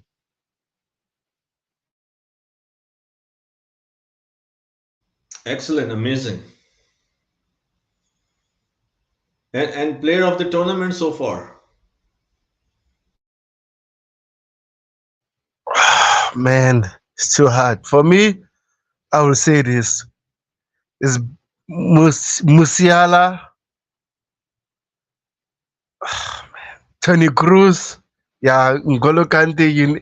That obvious. You're gonna say N'Golo Kante, and Marco Corella, Nico Williams. Those kind of players for me, I think they are standard playing the tournament.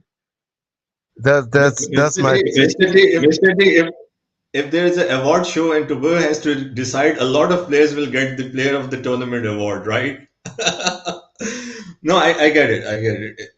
So, I mean, player of the tournament has to be one. So, I know early days we can only know when the final will come. So, for me, it's Kante.